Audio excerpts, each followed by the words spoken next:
जब से शिवपाल जी समाजवादी में आए, बहुत बड़ा परिवार है समाजवादी पार्टी। समाजवादी पार्टी का जो परिवार बिखरा हुआ था वो समाजवादी पार्टी के साथ है। माननीय श्री राष्ट्रीय अध्यक्ष श्री अखिलेश यादव जी के साथ है।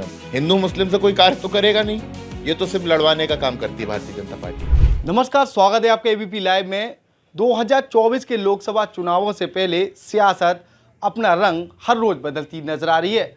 2024 के चुनावों को लेकर सभी सियासी दल अपनी अपनी जीत के दावे करते नजर आ रहे हैं। अगर बात अलीगढ़ की कही जाए तो प्रगतिशील समाजवादी पार्टी के पूर्व युवजन सभा के राष्ट्रीय अध्यक्ष फिरोज आलम साहब मेरे साथ मौजूद हैं। लंबे समय पहले ही युवजन सभा के राष्ट्रीय अध्यक्ष के द्वारा समाजवादी पार्टी में विलय होने के बाद अब समाजवादी पार्टी के पदाधिकारियों में इनकी गिनती की जाती है। इन्हीं से जानते हैं 2024 के लोकसभा चुनावों को लेकर अलीगढ़ में किस तरीके के समीकरण रहेंगे और 2024 के चुनावों में सियासी ऊंट किस करवट लेगा। क्या नाम है आपका? मेरा नाम फिरोज आलम है। बहुत बहुत धन्यवाद कि आप अलीगढ़ आए। क्या कहना चाहेंगे 2024 के चुनावों को लेकर? 2024 का जो चुनाव है बहुत दिलचस्प चुनाव होने वाला है। मैं सबसे पहले बहुजन समाज पार्टी के ऊपर बोलना चाहूँगा। बहुजन समाज पार्टी मुस्लिम प्रत्याशी हर तरफ से उतार रही है। मुस्लिम प्रत्याशी जब उतरेगा तो पीडीए परिवार को नुकसान है। बहुजन समाज पार्टी तो सीधा भारतीय जनता पार्टी को फायदे का काम कर रही है। चुनाव से पहले ही जो समाजवादी पार्टी के विधायक रहे, भाजपा को उन्होंने वोट दिया, लेकिन फिर अब चाचा यानी कि शिवपाल यादव के पास वो पहुंचे हैं, बातचीत करने की बात सामने आ रही है। तो क्या लगता है शिवपाल यादव यानी कि चाचा कहे जाने वाले वो उन लोगों को मना लेंगे? क्या कहेंगे? देखिए, आदरणीय शिवपाल जी से कोई पार्टी में भार नहीं है। जो पहले हुआ था अब वो नहीं है। आदरणीय शिवपाल जी से बाहर कोई भी समाजवादी पार्टी में आज की डेट में नहीं है। तो क्या कहेंगे अब की बात जो है समाजवादी पार्टी किस तरीके से किस रंग में नजर आएगी 2024 के चुनाव में? समाजवादी पार्टी उत्तर प्रदेश में 75+ सीटें लाने का काम करेगी। पीडीए परिवार बहुत बड़ा परिवार है। पीडीए परिवार पूरी 75 सीटों पर प्रभाव डाल रहा है।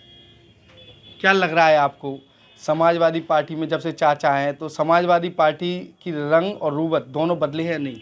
देखिए, आदरणीय शिवपाल सिंह यादव जी में मुलायम सिंह यादव की छवि दिखती है। जब से शिवपाल जी समाजवादी में आए, बहुत बड़ा परिवार है समाजवादी पार्टी। समाजवादी पार्टी का जो परिवार बिखरा हुआ था वो समाजवादी पार्टी के साथ है। माननीय श्री राष्ट्रीय अध्यक्ष श्री अखिलेश यादव जी के साथ हैं। हम अखिलेश यादव जी को हम लोगों ने अपना नेता चुना है।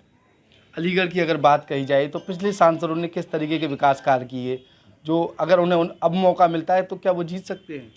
बिल्कुल, अलीगढ़ में सांसदों ने काफ़ी विकास किया है और अभी तक तो समाजवादी पार्टी ने कोई भी अपना प्रत्याशी घोषित नहीं किया है, लेकिन जो भी प्रत्याशी भाजपा वालों की बोल रहा हूँ आप भाजपा की बात कर रहे हैं। भाजपा पार्टी तो सिर्फ एक मुद्दे की बात करती है, एक मुस्लिम और हिंदू की बात करती है।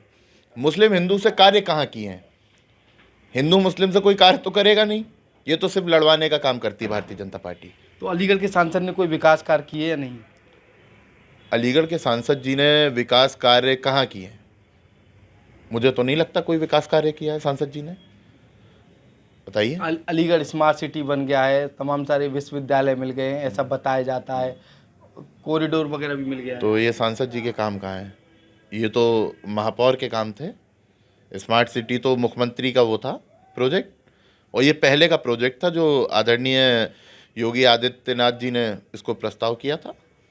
तो मौजूदा समय में जो विधानसभा में लोधा में जो बना है वो नगर निगम से अलग है? बिल्कुल अलग है। नगर निगम में कहाँ आता है वो नगर निगम में नहीं आता है ना। तो भाजपा सरकार के द्वारा काम किए हैं या नहीं किए? देखिए, भाजपा सरकार के द्वारा काम किए हैं या नहीं किए हैं, भाजपा सरकार के द्वारा सिर्फ एक मुस्लिम हिंदू की राजनीति सबसे ऊपर उठाई गई है। विकास किए हैं ऐसा वो कहते हैं, आपका क्या कहना है? वो लोग तो ये कहेंगे उन्होंने हर चीज़ में विकास किया है, लेकिन हम लोगों को दिखना चाहिए ना विकास कहाँ हुआ है। हमें तो नहीं लगता कोई विकास हुआ है। जैसे कि अब जितने भी पुराने अखिलेश जी के काम थे भाजपा सरकार ने उसी का उद्घाटन किया है। जैसे हाईवे के उद्घाटन थे, पूर्वांचल हाईवे का उद्घाटन था, बनाए तो माननीय राष्ट्रीय अध्यक्ष श्री अखिलेश यादव जी के प्रोजेक्ट थे ना वो सारे। क्या लगता है अब की बात जो है बहुजन समाज पार्टी जो है अगर गठबंधन का हिस्सा बन जाए तो 2024 में जो है जीत जो है पीडीए की आसान हो सकती है? देखिए, बहुजन समाज पार्टी अगर पीडीए का हिस्सा बनती है तो पीडीए परिवार और भी बड़ा परिवार होगा।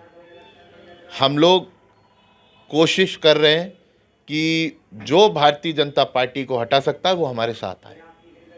ये हमारे माननीय राष्ट्रीय अध्यक्ष जी का कहना है, अखिलेश यादव जी का। क्या लग रहा है ओवैसी साहब की जो पार्टी है वो लगातार पीडीए में आने की बातें कर रही है, उनके जो प्रवक्ता है बयान दे रहे हैं अगर हमें नहीं लिया जाएगा तो हम खेल बिगाड़ देंगे, तो आपको नहीं लगता है पीडीए में उन्हें ले लेना चाहिए? ओवैसी साहब कौन है? ओवैसी साहब क्या मुसलमान के ठेकेदार हैं? मुझे तो ओवैसी साहब खुद मुस्लिम नहीं लगते। कैसे? कैसे? ओवैसी साहब, एक बात बताइए, आप किस तरीके से ओवैसी साहब को मुस्लिम कह सकते हैं? मुझे नहीं लगता असदुद्दीन ओवैसी मुस्लिम है। जैसे जैसे वो हमेशा लड़वाने का काम करते हैं, जैसे हमारे लिए भाजपा वैसी असदुद्दीन ओवैसी। वो लोग तो ये कहते हैं अगर वो हमें साथ ले लेंगे तो फिर इनकी पार्टियां ख़त्म हो जाएंगी, जो पीडीए गठबंधन है वो असरदार नहीं रहेगा अगर ओवैसी उसमें आ गए तो। ओवैसी साहब से कोई फ़र्क थोड़ी ना पड़ना है। ओवैसी साहब से मैं कहना चाहूँगा, ओवैसी साहब यहाँ से खुद चुनाव लड़ लें तो नहीं जीत रहे। तो क्या लग रहा है अब की बार कौन कौन से दल और साथ आ सकते हैं आप लोग? देखिए, बहुत से ऐसे दलों से बात चल रही है। अभी पीडीए परिवार बहुत बड़ा परिवार होने वाला है। वो सब हमारे माननीय राष्ट्रीय अध्यक्ष जी को पता है किस किस दलों से बात चल रही है, कौन सा दल हमारे साथ आना चाह रहा है, और आने वाले वक्त में 2024 में पीडीए अपनी सरकार बनाएगी। क्या लग रहा है 2024 में जो चुनाव अलीगढ़ का रहेगा किस तरीके का रहेगा? देखिए, अलीगढ़ का जो चुनाव है, अलीगढ़ भी हम अगर गठबंधन की सीट है तो हम जीत रहे हैं। गठबंधन की सीट हम जीत रहे हैं। किस नजरिए से जीत रहे हैं? क्या देखिए, मुद्दे रहेंगे? मुद्दे काम के मुद्दे रहेंगे, बेरोजगारी के मुद्दे रहेंगे। आज युवा बेरोजगार है, युवाओं पे काम नहीं है, युवा क्या करे? किसान आत्महत्या कर रहे हैं, किसान आंदोलन कर रहे हैं। सबसे बड़े मुद्दे तो यही हैं, इससे बड़ा मुद्दा क्या होगा? तो ये थे फिरोज आलम साहब, समाजवादी पार्टी के जीत के दावे इनके द्वारा किए जा रहे हैं। गठबंधन में ओवैसी की पार्टी के आने की बात को लेकर लगातार उनके द्वारा इस बयान को दरकिनार किया है। उनके द्वारा पीडीए को मजबूती के लिए अगर कोई भी दल उसमें आता है तो उसका वेलकम यानी कि स्वागत किया है। आने वाले 2024 का लोकसभा चुनाव कितना दिलचस्प होगा ये तो आने वाला वक्त बताएगा।